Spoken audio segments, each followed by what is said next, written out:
جی بچوں، ہم لوگ پڑھ رہے تھے سورہ المنافقون، پارہ نمبر 28۔ سورہ منافقون مدنی صورت ہے، اس میں 11 آیات اور 2 رکوع ہیں۔ سورہ منافقون میں منافقین کے بارے میں بتایا گیا ہے کہ ان کا اخلاق، ان کے جھوٹ، ان کے جو سازشیں تھیں مسلمانوں کے لیے، ان کے دل میں جو بغض تھا، جو حسد تھا، یعنی وہ سب چیزیں اس میں بیان کر دی گئی ہیں۔ اللہ تعالیٰ فرماتے ہیں کہ منافقوں کا جو رویہ تھا نا، وہ ایسے تھا کہ وہ جھوٹ بہت بولتے تھے، وعدہ خلافی کرتے تھے، دھوکہ دیتے تھے، امانتوں میں خیانت کرتے تھے۔ تو اللہ تعالیٰ نے یہاں پر ہمیں ان کی تمام صفات کے بارے میں بتایا کہ نہ تو ان کے اندر ایمان تھا، یعنی وہ خالص نہیں تھے، اور وہ لوگ مسلمانوں کے درمیان میں بیٹھتے تو بس اوپر اوپر سے ایمان کا اظہار کرتے، اور جب یہودیوں کے پاس جاتے تو انہیں کہتے کہ ہم تو ان کے ساتھ مذاق کرتے ہیں۔ سامنے آتے تو رسول اللہ صلی اللہ علیہ وسلم اور مسلمانوں کی تعریف کرتے نہیں تھکتے، اور پیٹھ پیچھے ایسی بری باتیں کرتے، ایسی غیبت اور چغلیاں کرتے کہ اللہ کی پناہ۔ تو اللہ تعالیٰ نے اس صورت میں بتایا ہے کہ مسلمانوں کو چاہیے کہ وہ ان لوگوں کی طرح ایسا نہ ہو کہ وہ اللہ کے ذکر سے اور اللہ کی اطاعت سے غافل ہو جائیں، اور اللہ تعالیٰ نے ترغیب دلائی ہے، موٹیویٹ کیا ہے کہ موت کے آنے سے پہلے پہلے خرچ کر لیں، ورنہ موت کے آ جانے کے بعد صرف حسرت ہوگی، یعنی انسان افسوس کرے گا کہ کاش میں زندگی کے ہوتے ہوئے ہی صدقہ کر لیتا، اللہ کی راہ میں خرچ کر لیتا۔ تو اپنی زندگی میں اپنے ہاتھ سے صدقہ کرنا ہے انشاءاللہ۔ سورہ التغابن مدنی صورت ہے، اس کی 18 آیات ہیں اور 2 رکوع ہیں۔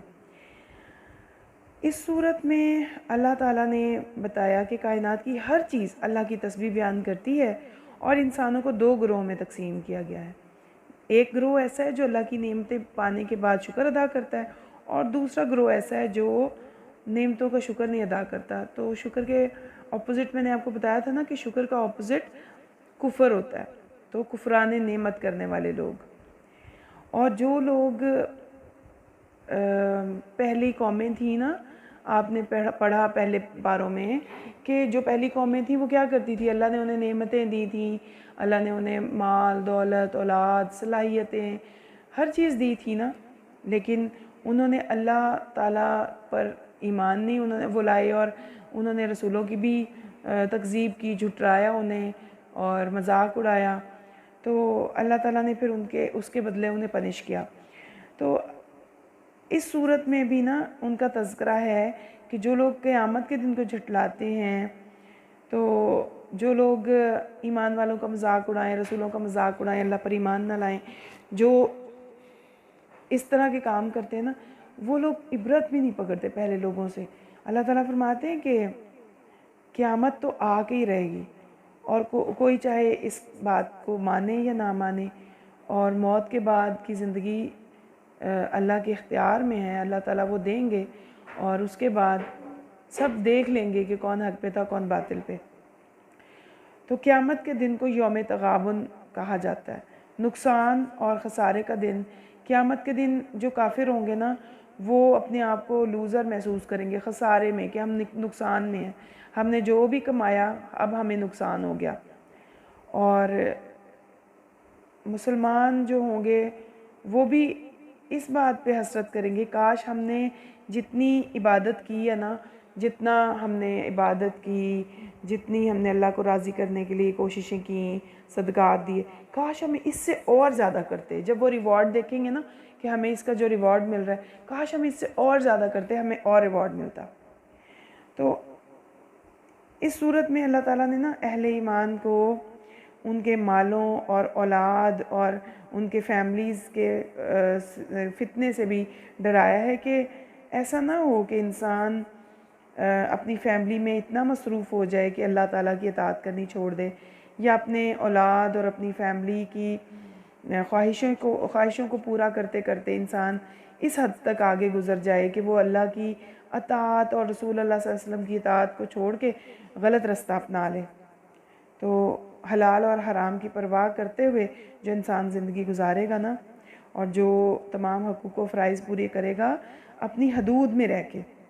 تو اللہ تعالیٰ اس کو ریوارڈ بھی دیں گے۔ لیکن جو ان حدود کو توڑے گا اللہ تعالیٰ اس سے راضی نہیں ہوں گے۔ اہل ایمان کو اللہ تعالیٰ نے تقوی اختیار کرنے کا حکم دیا اور کہا ہے کہ اللہ سے ڈریں اور اللہ کی راہ میں خرچ کریں اور بخل نہ کریں، کنجوسی نہ کریں۔ اور اللہ تعالیٰ نے اہل ایمان کو ثابت قدمی کا کہا کہ ان تمام باتوں کو فالو کرنا ہے، کہ بخل نہیں کرنا، تقوی اختیار کرنا ہے، اور منافقین کی طرح نہیں رویہ اختیار کرنا، اپنی فیملیز میں بزی ہو کے ایسا نہیں کرنا کہ ان کے پیچھے لگ کے، ان کی خواہشات کے پیچھے لگ کے اللہ کی اطاعت کے کام چھوڑ دیں، تو ایسا نہیں کرنا۔ سورہ الطلاق مدنی صورت ہے، اس میں 12 آیات ہیں اور 2 رکوع ہیں، اور اللہ سبحانہ وتعالیٰ نے اس میں جو خاندانی زندگی ہے، جو ازدواجی میرٹل لائف ہے، اس کے بارے میں احکامات دیے ہیں کہ اگر ہسبینڈ وائف میں انڈرسٹینڈنگ نہ ہو تو وہ الگ ہو سکتے ہیں۔ اللہ تعالیٰ نے اس میں اس کے رولز اینڈ ریگولیشن بتائے ہیں کہ جو انسان اللہ تعالیٰ سے ڈرے گا، اللہ کا تقوی اختیار کرے گا، تو وہ اپنے رشتوں کو ٹھیک سے نبھائے گا، آپس میں ہمدردی سے، محبت سے، پیار سے اپنے رشتوں کو مینٹین رکھے گا اور تمام حقوق پورے کرے گا۔ تو ہمیں یہاں سے پتہ چلتا ہے کہ تقوی کی کتنی اہمیت ہے نا۔ تقوی ہی ہے جو انسان کو برائیوں سے دور رکھتا ہے، نیکی کے قریب کرتا ہے، اللہ کی رضا حاصل ہوتی ہے اس سے، اور تقوی کی وجہ سے انسان اللہ کا قرب پالے گا اور ہائی سٹیٹس پہ چلا جائے گا۔ سورہ التحریم مدنی صورت ہے جس میں 12 آیات ہیں اور 2 رکوع ہیں۔ اس صورت میں اللہ تعالیٰ نے امہات المومنین کے بارے میں تذکرہ کیا ہے کہ اللہ سبحانہ وتعالیٰ فرماتے ہیں کہ رسول اللہ صلی اللہ علیہ وسلم کی جو ازواج تھیں ان کو بھی اللہ تعالیٰ نے تنبیہ کی ہے کہ انہوں نے رسول اللہ صلی اللہ علیہ وسلم کی اطاعت کرنی ہے ہر صورت، اور اللہ تعالیٰ فرماتے ہیں کہ ایمان والوں کو حکم دیتے ہیں کہ اپنے آپ کو اور اپنے گھر والوں کو آگ سے بچا لو۔ آپ کو پتہ ہے بچوں کہ آگ سے بچانا کیا ہوتا ہے؟ یعنی اپنے آپ کو بھی برائیوں سے، گناہوں سے دور کر لو، اور اپنے فیملی والوں کو بھی، اپنے بچوں کو، اپنی بیوی کو، اپنے گھر والوں کو بھی۔ تو ہر وہ انسان، جیسے آپ کے ماما بابا ہیں، دیکھیں انہوں نے آپ کو قرآن کی تعلیم کے لیے بھیجا ہے نا، الحمدللہ وہ آپ کو روزے کے لیے اٹھاتے ہیں، روزہ رکھواتے ہیں، نمازوں کے لیے ساتھ لے کر جاتے ہیں مساجد میں۔ تو یہی حکم دیا ہے نا اللہ نے کہ اللہ تعالیٰ فرماتے ہیں کہ اپنے آپ کو بھی اور اپنے بچوں کو بھی، اپنی فیملی کو آگ سے بچا لو۔ تو یعنی اللہ تعالیٰ چاہتے ہیں کہ انسان، جو اللہ تعالیٰ نے انسان کو بنایا تھا نا، حضرت آدم علیہ السلام کو، ہم سب انہی کے اولاد ہیں نا، اللہ تعالیٰ چاہتے ہیں کہ ہم سب نافرمانی سے بچ جائیں، ہم سب گناہوں سے بچ جائیں، اور ہم اپنے اسی گھر چلے جائیں جنت میں۔ تو اللہ تعالیٰ نے فرمایا ہے کہ اللہ تعالیٰ کے آگے اپنے دلوں کو صاف کر کے توبہ کر لیں، اللہ تعالیٰ کے آگے خوب روئیں، گڑ گڑائیں، شرمندہ ہوں کہ ہم سے اللہ تعالیٰ غلطیاں ہو گئیں، گناہ ہو گئے، آپ ہمیں معاف کر دیں، آپ کے علاوہ ہمیں کون معاف کر سکتا ہے، آپ ہمیں معاف کریں گے تو ہم لوزرز نہیں ہوں گے، ہم جیت جائیں گے، ہم کامیاب ہو جائیں گے۔ تو اللہ سبحانہ وتعالیٰ نے بتایا کہ حضرت نوح علیہ السلام کی جو وائف تھیں وہ صالح عورت نہیں تھیں، انہوں نے کفار کا ساتھ دیا، لیکن ایک ظالم بادشاہ فرعون، اس کی وائف جو تھی ان کے اندر خیر تھی، وہ اچھی عورت تھی، انہوں نے حضرت موسیٰ علیہ السلام کو اڈاپٹ کیا، ان کو پالا پوسا بڑا کیا اللہ کے حکم سے، اور انہیں منع کیا فرعون کو کہ اس کو قتل نہ کریں۔ تو اس سے ثابت ہوتا ہے کہ اگر انسان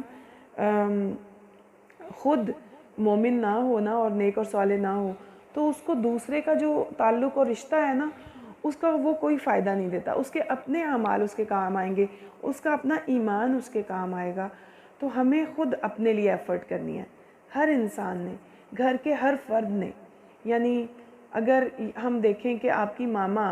قرآن پاک پڑھتی ہیں تو اس قرآن پاک پڑھنے کا فائدہ ان کو ہوگا, اور اگر وہ آپ کو پڑھائیں گی تو آپ کو بھی فائدہ ہوگا. اور ایسا نہیں ہو سکتا کہ آپ پڑھیں ہی نہ, آپ نماز بھی نہ پڑھیں, آپ قرآن بھی نہ پڑھیں, آپ کہیں کہ میری ماما پڑھتی ہیں بس کافی ہے تو مجھے بھی فائدہ ہو جائے گا. تو ایسا نہیں ہے.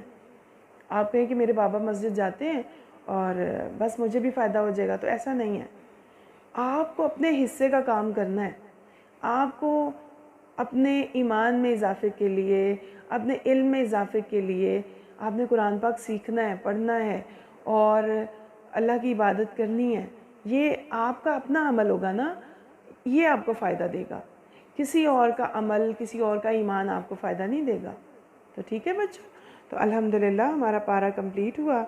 اللہ تعالیٰ سے دعا ہے کہ اللہ تعالیٰ ہمیں مزید اس کو اچھے سے سیکھنے کی توفیق دیں, اور ہم اس کو ہمیشہ اسی طرح سے پڑھیں اور سمجھ کے پڑھیں, اور اس کو اور ان ڈیپتھ میں پڑھیں, ڈیٹیل سے پڑھیں انشاءاللہ. اللہ تعالیٰ ہمیں وقت میں بھی برکت دے, اور اللہ تعالیٰ آپ سب کو نیک اور صالح بنائیں, ماں باپ کے آنکھوں کی ٹھنڈک ہوں, اور اللہ تعالیٰ آپ کو متقی بنائیں, متقیوں کا امام بنائیں. آمین یا رب العالمین. صلی اللہ تعالیٰ علی خیر خلقہ محمد وعلی آلہ و اصحابہ اجمعین برحمتک یا ارحم الراحمین. آمین یا رب العالمین. سبحانک اللہم و بحمدک